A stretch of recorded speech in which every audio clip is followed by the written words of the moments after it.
Hi friends, hope you all will be doing well and good. मैं आपको अपने YouTube channel तहसीन literary पे खुशामदीद कहता हूँ। और आज मैं एक नई वीडियो के साथ आपके सामने हाज़िर हुआ हूँ। और टॉपिक है हमारा फॉर्मलिज़म।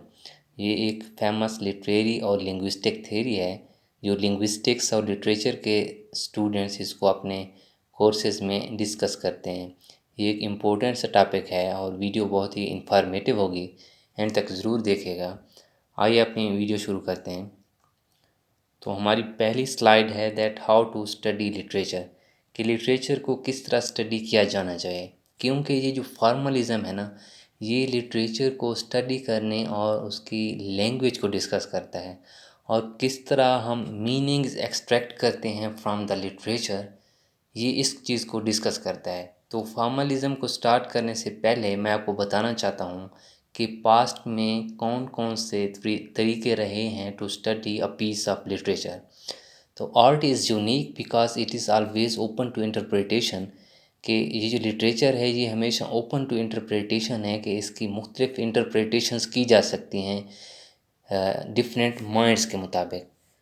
Similarly there are different ways to read a work of literature, कि एक पीस ऑफ लिटरेचर को स्टडी करने के भी डिफरेंट वेज हैं। Do you feel drawn to the style और the form of a poem, or are you more interested in the story and the theme.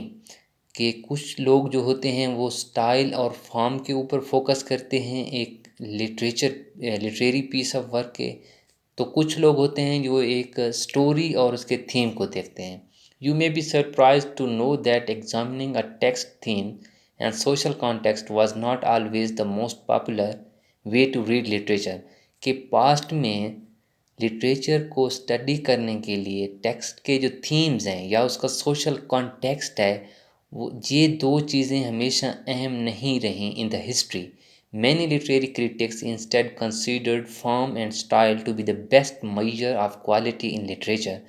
कि जितने भी क्रिटिक्स हैं, अक्सरियत क्रिटिक्स की अक्सरियत ने ये जो फॉर्म एंड स्टाइल है इसको कहा है कि ये बेस्ट मेजर्स हैं ऑफ क्वालिटी इन लिटरेचर। कि अब अगर आप किसी लिटरेरी पीस ऑफ वर्क की क्वालिटी को मेजर करना चाहते हैं तो उसकी फॉर्म और उसके स्टाइल को देखें तो आप सही तरीके से उसको जांच सकते हैं, उसका पता लगा सकते हैं कि वो कितना लिटरेरीनेस रखता है वो वर्क।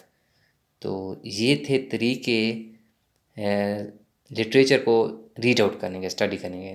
तो फार्मलिज्म कैसे शुरू हुआ? In the early 20th century, from 1910 to 1915, 1910 to 1915, तो इस दौरानिए में इसका आगाज़ हुआ रशिया में, और इसे रशियन फार्मलिज्म भी कहा जाता है। रशिया में दो स्कूल्स ऑफ थॉट थे, दो स्कूल्स ऑफ लैंग्वेज या लिंग्विस्टिक्स आप समझ लें। उनके दो स्कूल्स थे, दो ग्रुप्स थे। एक ग्रुप का नाम था मॉस्को लिंग्विस्टिक सर्कल और दूसरा था ओपोजाज। ये जो ओपोजाज था ये एक सोसाइटी थी for the study of poetic language, कि ये सिर्फ मखसूस थी पोइट्री के लिए, शायरी के लिए, उसको स्टडी करने के लिए। तो ये जो पहला स्कूल है मॉस्को लिंग्विस्टिक सर्कल, इसका जो लीडर था वो था रोमन जैकोब्सन। और दूसरा जो स्कूल ऑफ थॉट है, इसके तीन जो थे लीडर्स थे, एक तो विक्टर शोस्की, दूसरे थे बोरिस और चौथे थे यूरी। तो ये है कि किस तरह रशिया से फॉर्मलिज्म स्टार्ट हुआ। तो फार्मलिज्म क्या कहता है टू स्टडी लिटरेचर, कि लिटरेचर को किस तरह रीड आउट करना चाहिए और किन किन चीज़ों के ऊपर फोकस करना चाहिए, ये फार्मलिज्म हमें बताता है। तो अकॉर्डिंग टू फार्मलिज्म, दो स्कूल्स ऑफ थॉट के जो दो स्कूल्स ऑफ थॉट थे, they collaborated and presented their ideas, के उन्होंने एक साथ मिलके काम किया और अपने आइडियाज़ पेश किए। वो आइडियाज़ के क्या थे? वो फार्मलिस्टिक आइडियाज़ थे। This is how formalism started. तो वो आइडियाज़ क्या थे? Idea number 1, form is important, writer has no importance. इससे पहले, फॉर्मलिज्म से पहले लिटरेचर को स्टडी करने के लिए उसके जो ऑथर होता था, उसका जो राइटर होता था, उसको इम्पोर्टेंस दी जाती थी। लेकिन फॉर्मलिज्म कहता है कि फॉर्म को इम्पोर्टेंस दो, लैंग्वेज को इम्पोर्टेंस दो, ना कि राइटर को या ऑथर को। A critical approach that analyze, interpret or evaluate the inherent features of a text is called formalism। कि जो ये जो फॉर्मलिज्म है, ये एक ऐसी क्रिटिकल अप्रोच है जो एक टेक्स्ट को एनालाइज करने, उसको इंटरप्रेट करने या उसको एवेलुएट करने के लिए इस्तेमाल की जाती है। Not only grammar and syntax but other literary devices are also focused. कि स्टडी ऑफ लिटरेचर में न सिर्फ ग्रामर बल्कि सेंटेक्स और अदर लिटरेरी डिवाइसेस को भी फोकस किया जाता है। Formalism is applied to explore poetry and poetic devices. Mainly ये जो फॉर्मलिज्म है ये अप्लाई किया जाता है to study poetry and poetic devices. Close reading of a text, close reading of a text में स्टाइलिस्टिक एनालिसिस, कि किसी पीस ऑफ टेक्स्ट के स्टाइल को परखने के लिए, उसके स्टाइल को जांचने के लिए, जज करने के लिए भी ये इस्तेमाल किया जाता है। व्हाट फॉर्मलिज्म स्टेट्स, कि फॉर्मलिज्म क्या कहता है। The goal of formalism was to create a scientific way of reading, कि इसका मकसद है कि एक ऐसा साइंटिफिक तरीका बनाया जाए, अपनाया जाए to study and to interpret the literature based on, के जो बेस्ड ऑन हो, जिसकी बुनियाद हो लिंग्विस्टिक कंपोनेंट्स पे एंड लिटरेरी टेक्निक्स पे। इससे पहले जो थे तरीके लिटरेचर को स्टडी करने के लिए, उनमें ऑथर को बहुत ज़्यादा इम्पोर्टेंस दी जाती थी, उसके सोशल और पॉलिटिकल और कल्चर को भी बहुत इम्पोर्टेंस दी जाती थी, कि उसके सोशियो पॉलिटिकल सर्कमस्टांसेस कैसे थे जब ये वर्क लिखा गया। लेकिन फॉर्मलिज्म कहता है कि इन चीज़ों को सबको पीछे छोड़ दो, बल्कि लिंग्विस्टिक कंपोनेंट्स पे फोकस करो और लिटरेरी टेक्निक्स के ऊपर, कि क्या क्या लिटरेरी टेक्निक्स एक टेक्स्ट में यूज़ की गई हैं। Formalism is a parameter to check the literariness in a work, that how much literary taste a text carries। ये जो फॉर्मलिज्म है ये एक पैमाना है चेक करने का, एक वर्क को चेक करने का पैमाना है कि वो वर्क कितना लिटरेरीनेस रखता है, उसमें कितना एस्थेटिक प्लेयर है। अब ये जो ज़बान इस्तेमाल करते हैं हम बोल चाल में, ये लिटरेरी लैंग्वेज नहीं है, बल्कि जो लिटरेरी लैंग्वेज होती है वो पोइट्री में इस्तेमाल होती है, नावल्स में, एसेज में, प्रोज में या ड्रामास में। ओके, तो ये literary language is different from ordinary language. Text is self sufficient and it will give you all the information what is written. कि ये जो टेक्स्ट है या ये लैंग्वेज है ऑफ द टेक्स्ट, ये सेल्फ सफिशिएंट है, इसको किसी एक्सटर्नल फैक्टर की ज़रूरत नहीं होती उसके मीनिंग्स कन्वे करने के लिए। No need of background data, और ना ही बैकग्राउंड डेटा की ज़रूरत होती है। It focuses on meanings of words, ये मीनिंग्स ऑफ वर्ड्स के ऊपर फोकस करता है। शेप ऑफ द टेक्स्ट के ऊपर ये फोकस करता है। Rhythm of sentences and rhyming of words के ऊपर ये फोकस करता है। And meaning of the text as a whole. तो आप इस एक सेंटेंस से अंदाज़ा लगा सकते हैं कि ये जो फॉर्मलिज्म है ये लैंग्वेज को डिस्कस करता है।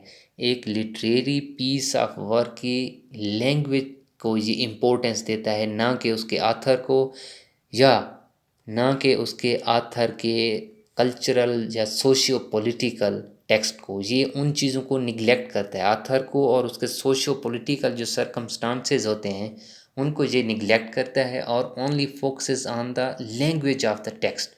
It focuses on how language is used in a text. ये फोकस करता है कि एक टेक्स्ट में किस तरह लैंग्वेज को इस्तेमाल किया गया है। It is language that makes a text literary, कि लैंग्वेज का इस्तेमाल ही है जो एक टेक्स्ट को लिटरेरी बनाता है। उसको एक पीस ऑफ वर्क तब लिटरेचर कहलाता है जब उसमें एक स्पेशल किस्म की लैंग्वेज इस्तेमाल की गई हो। मतलब language is more important in the literature. In the study, to study the literature, language is the first thing to be focused. Literary and formal devices like meter, rhyme, metaphor and syntax, they are also focused। तो new criticism का भी एक concept है formalism में। New criticism is a style of criticism, ये criticism का style है that developed in academic circles mainly in the anglophone world during the early 20th century। New criticism also shared the formalist belief that the literary text is autonomous and all external contextual information is irrelevant to its study। कि ये जो only text है, ये जो language है, ये self sufficient है, इसको किसी और बैरूनी फैक्टर की ज़रूरत नहीं है समझने के लिए। और जितने भी कॉन्टेक्चुअल या हिस्टोरिकल या कल्चरल इंफॉर्मेशन है आथर की या उसके ज़माने की, वो इरेलीवेंट है टू स्टडी ऑफ लिटरेचर, उसकी कोई अहमियत नहीं है लिटरेचर में। क्लोज रीडिंग का भी एक कंसेप्ट है। Close reading is the practice of doing an in depth analysis of short passages, कि एक लिटरेरी पीस ऑफ वर्क में एक शॉर्ट पैसेज की डीप एनालिसिस को कहते हैं close reading. Instead of reading into themes, के थीम्स पढ़ने की बजाय close reading involves engaging with the textual components in detail, कि थीम को आप पस से पुश डालते हैं और एक पैसेज को डीपली एनालाइज करते हैं, तो ये सही तरीका है उसकी लैंग्वेज को एनालाइज करने का, कि उसमें लिखा क्या गया है, लैंग्वेज आपको क्या बता रही है उस टेक्स्ट के बारे में। डिफिमिलियराइजेशन एक बहुत फेमस कंसेप्ट है। एस्ट्रेंजमेंट और मेकिंग स्ट्रेंज, कि किसी चीज़ को, किसी मामूली चीज़ को गैर मामूली बना के पेश करना, या किसी गैर मामूली चीज़ को मामूली बना के पेश करना, तअज्जुब पैदा करना पढ़ने वाले में या सुनने वाले में। एक ऐसी बात, एक आम सी बात को आप एक न्यूनेस देते हैं, एक नए तरीके से उसको बयान करना, उसमें तअज्जुब पैदा करना रीडर के लिए या लिसनर के लिए, ये है डिफिमिलियराइजेशन का concept. In formalism, defamiliarization is the technique of describing something in a strange manner that allows the reader to perceive it in a new way. तो formalism as a lemon squeezer method, तो T S. Eliot एक बहुत बड़े critic थे और उन्होंने formalism को कहा है कि ये एक लेमन स्क्वीज़र मेथड है, कि जिस तरह हम एक लीमू को निचोड़ते हैं, ये भी एक ऐसा तरीका है लिटरेचर में से मीनिंग्स को एक्सट्रैक्ट करने का, मतलब निकालने का। ये एक ऐसा तरीका है जिस तरह लेमन में से जूस निकालने का तरीका है, उसको स्क्वीज़ करते हैं, उसको हम निचोड़ते हैं।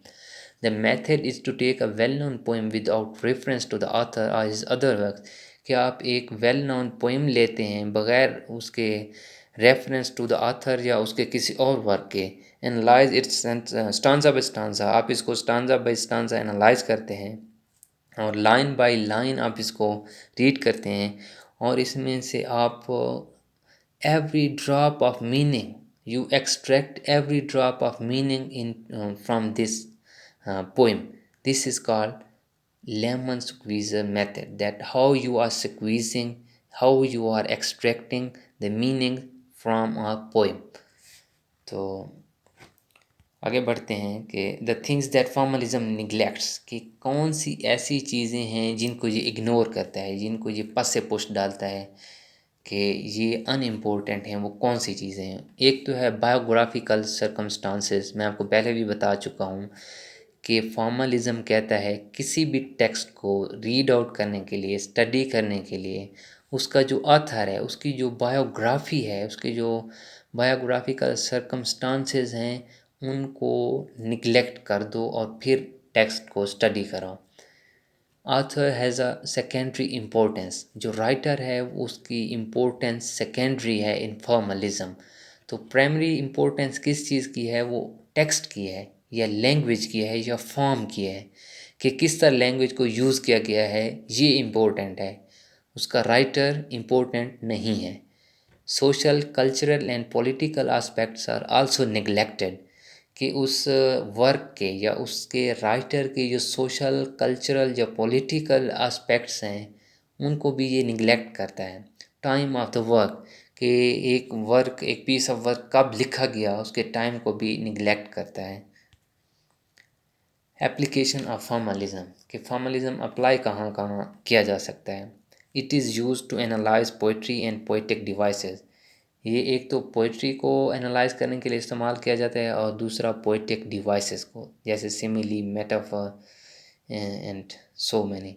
It is used in close reading of a text, ये एक टेक्स्ट की क्लोज रीडिंग में इस्तेमाल किया जाता है। It is used in the study of styles of a text, एक टेक्स्ट के स्टाइल को जज करने के लिए भी इसे यूज़ किया जाता है। In comparative literature, comparative literature means कि आपके पास दो मुख्तलिफ लिटरेचर्स हैं और उनको आप आपस में कंपेयर कर रहे हैं, उनका मुवाजना कर रहे हैं, तो ये होता है कंपैरेटिव लिटरेचर। कि कंपैरेटिव लिटरेचर में दो लिटरेचर्स के कंपैरिजन में भी ये फॉर्मलिज़म इस्तेमाल होता है कि उनकी लैंग्वेज को देखने के लिए कि किस तरह मुख्तलिफ लिटरेचर्स में लैंग्वेज को इस्तेमाल किया गया है। तो ये थी हमारी आज की वीडियो। उम्मीद करता हूँ कि आपको पसंद आई होगी। अगर आप मेरे चैनल पे नए हैं तो kindly subscribe it and press the bell icon so you may get the notifications of all my upcoming videos. So see you in the next video. तब तक खुदा हाफिज़।